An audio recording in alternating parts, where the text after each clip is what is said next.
আসসালামু আলাইকুম সুপ্রিয় দর্শক, শুভেচ্ছা জানবেন। মধ্যপ্রাচ্যে কোথায় কোথায় যুক্তরাষ্ট্রের সেনারা রয়েছে, তাদের বোমারু বিমানগুলো কোথায় আছে, তাদের রণতরী কোথায় আছে, যুদ্ধ জাহাজ কোথায় আছে, অর্থাৎ যুক্তরাষ্ট্রের স্বার্থ কোথায় আছে তা নির্ভুলভাবে চিহ্নিত করে দিচ্ছে রাশিয়া, এবং রাশিয়ার কাছ থেকে গোয়েন্দা তথ্য পেয়ে নির্ভুল আক্রমণ করছে ইরান। ঠিক এই ধরনের একটা অভিযোগ করে খবর প্রকাশ করেছে ওয়াশিংটন পোস্ট। এখন রাশিয়ার তথ্য নিয়ে ইরান যদি যুক্তরাষ্ট্রকে এভাবে মধ্যপ্রাচ্যে ঠেকিয়ে দেয়, তাহলে যুক্তরাষ্ট্রের মনোভাব রাশিয়ার প্রতি কি হবে? তাহলে কি রাশিয়া এবং যুক্তরাষ্ট্র ইরান প্রশ্নে এসে মুখোমুখি হয়ে যাচ্ছে? এই প্রশ্নের জবাব খুঁজবো এই কন্টেন্টে। আমি আনোয়ার সাদি আপনাদের সঙ্গে রয়েছি।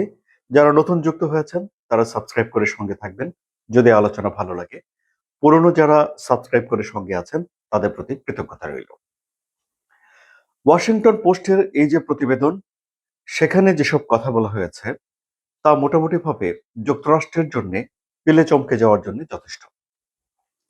এমনিতে হোয়াইট হাউসের যারা মুখপাত্র তারা বলছেন যে 7 দিন যুদ্ধ চালিয়ে যাওয়ার পর ইরানের নির্ভুলভাবে আক্রমণ করার, এমনকি ইরানের আক্রমণ করার সামর্থ্য কমে গেছে অনেকখানি। যুক্তরাষ্ট্র দাবি করছে যে ইরানের মিসাইল আছে বটে, কিন্তু সে মিসাইল ছুড়ে মারার যেসব যন্ত্রপাতি রয়েছে সেগুলো তারা ধ্বংস করছে এবং অনেকখানি তারা ধ্বংস করতে পেরেছে। কিন্তু বাস্তবতা হলো যে কুয়েতে যুক্তরাষ্ট্রের 6 জন সেনা মারা গেছে। বিভিন্ন জায়গাতে যুক্তরাষ্ট্রের যে রাডার গুলো আছে সেগুলো ভেঙে গুড়িয়ে দেওয়া হয়েছে। এখন রাডার সিস্টেম যদি কাজ না করে, তাহলে ইরান যে আক্রমণ করছে সে বিষয়গুলো সম্পর্কে আগাম কোনো তথ্য পাবে না ইসরায়েল বা যুক্তরাষ্ট্র। আবার ধরুন, বিশ্লেষকরা বলছেন যে গত 12 দিনের যে যুদ্ধ হয়েছিল সেই যুদ্ধের তুলনায় এখন ইরান যে আক্রমণ করছে সেগুলো বেশি লক্ষ্যভেদী হচ্ছে, অর্থাৎ ইরানের আক্রমণ করার যে ক্যাপাসিটি সেগুলো বেড়েছে। এখন এই যে ক্যাপাসিটি বেড়েছে, এ থেকে অনেকে ধারণা করে নিচ্ছেন যে রাশিয়া গোয়েন্দা তথ্য দিয়ে ইরানের এই সক্ষমতা বাড়িয়ে তুলেছে। রাশিয়ার গোয়েন্দা তথ্য এত নিপুণ কি করে হয়? 2022 সালের পর থেকে ইউক্রেনে আক্রমণ করতে করতে রাশিয়া এক ধরনের দক্ষতা অর্জন করে ফেলেছে, এটি বোঝাই যাচ্ছে। এখন ধরুন, ওয়াশিংটন পোস্টের এই যে প্রতিবেদনের পর এ নিয়ে রাশিয়ার তরফ থেকে কোনো কিছু বলা হয়নি, এবং যুক্তরাষ্ট্রের তরফ থেকে এ বিষয়ে কথা বলেছেন তাদের প্রতিরক্ষা মন্ত্রী পিট হেগসেথ। পিট হেগসেথ বলেছেন যে কে কি বলছে, কে কি করছে তার সবকিছুই যুক্তরাষ্ট্রের জানা।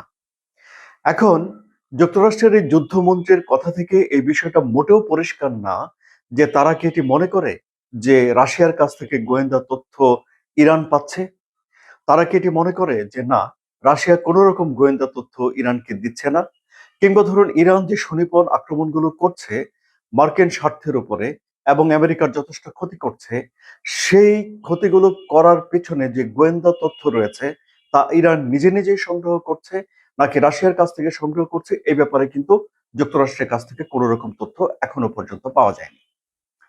কিন্তু তারপরেও যখন ওয়াশিংটন পোস্টে এই ধরনের একটা প্রতিবেদন ছাপা হয়, তখন একটা আশঙ্কা সামনে চলে আসে যে রাশিয়া এবং যুক্তরাষ্ট্রের ভেতরে ইরান ঘিরে আরেকটা টানাপোড়েন তৈরি হয় কিনা। আবার ধরুন, রাশিয়ার সঙ্গে যুক্তরাষ্ট্রের সম্পর্ক যে খুবই ভালো, খুবই মাখামাখি তা নয়। জো বাইডেন ইউক্রেনকে এমনভাবে সহযোগিতা করেছেন যে জো বাইডেনের সঙ্গে এমনকি ভ্লাদিমির পুতিনের কথাবার্তা বলা পর্যন্ত বন্ধ হয়ে গেছিল।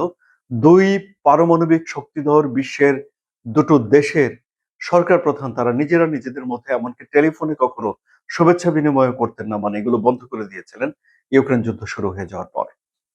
ডোনাল্ড ট্রাম্প ক্ষমতায় আসার পরে, ক্ষমতায় আসার আগে তিনি 24 ঘন্টার মধ্যে এই যুদ্ধ বন্ধ করে দেবেন অঙ্গীকার করে এসেছিলেন। তারপর তিনি রাশিয়ার সঙ্গে সম্পর্ক ডেভেলপ করা শুরু করেন। যদিও এখনো পর্যন্ত রাশিয়া ইউক্রেন যুদ্ধ বন্ধ হয়নি, কিন্তু যুক্তরাষ্ট্রের সঙ্গে রাশিয়ার সম্পর্ক আবার ভালো হয়ে উঠেছে।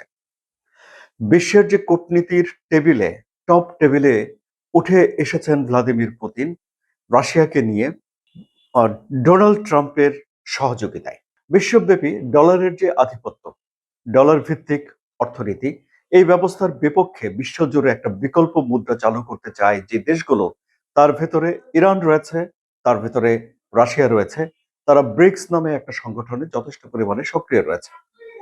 সুতরাং বিশ্ব ব্যবস্থায় যুক্তরাষ্ট্রের বিপক্ষে অবস্থান নেয়ার জন্যে যেই দেশগুলো একসঙ্গে কাজ করে, তারা ইরান রয়েছে, রাশিয়া রয়েছে, চীন রয়েছে। এখন আবার ইরানের সঙ্গে রাশিয়ার এমন কোনো সামরিক চুক্তি নেই যে তারা একসঙ্গে এসে যুদ্ধ করতে বাধ্য। তারপরেও ইরান রাশিয়ার কাছ থেকে কিছু সহযোগিতা পাবে বন্ধুত্বের খাতিরে, সেটি তো জানাই যাচ্ছে। আবার ধরুন ইরান যদি একেবারে নিঃশেষ হয়ে যায়, তাহলে সেটি রাশিয়ার জন্য সামরিকভাবেই হোক বা তাদের জোটগতভাবেই হোক, কোনোভাবেই এটি খুব একটা ভালো খবর নয় বলেই বিশ্লেষকরা বলছেন। সুতরাং বিশ্বের ভারসাম্য এবং বিশ্বের রাজনীতির ভারসাম্যের জন্য ইরানের পক্ষে রাশিয়া এসে দাঁড়াবে। এখন প্রশ্ন উঠছে যে যদি রাশিয়া এই যে সহযোগিতা দিয়ে ইরানের পাশে দাঁড়াচ্ছে, তাতে করে কি রাশিয়ার সঙ্গে যুক্তরাষ্ট্রের টানাপোড়েন লেগে যাবে, আরো বাড়বে? এই বিষয়টি এখনো স্পষ্ট নয়। কারণ রাশিয়া প্রসঙ্গে মার্কিন প্রেসিডেন্ট ডোনাল্ড ট্রাম্প তেমন কিছু বলেননি। বরং রাশিয়ার বিপক্ষে আগে থেকে তারা যেসব ব্যবস্থা নিয়ে রেখেছে সেসব ব্যবস্থাগুলো তো থাকবেই। যেসব সতর্কতা তারা অবলম্বন করে সেসব সতর্কতা থাকবে। যেসব বন্ধুত্ব তারা মেনটেন করে সেসব বন্ধুত্বগুলো থাকবে। কিন্তু স্পেসিফিক ইরান নিয়ে রাশিয়ার সঙ্গে যুক্তরাষ্ট্রের কিছু হচ্ছে কিনা সে বিষয়টি এখনো স্পষ্ট নয়। আমরা সবাই এটা মাথায় রাখতে পারি যে রাশিয়াও একটা পারমাণবিক অস্ত্রধারী দেশ। সুতরাং তার সঙ্গে কোনো একটা টানাপোড়েনে যাওয়ার আগে নিশ্চয়ই বিশ্বের অন্য কোনো শক্তি ভাবনা চিন্তা করবে। তাহলে পরিস্থিতি কি দাঁড়াচ্ছে? আপনাদের কি ভাবনা? কমেন্টে জানান। আলোচনা যদি ভালো লাগে তাহলে সাবস্ক্রাইব করে চ্যানেলের সঙ্গে থাকুন। ধন্যবাদ।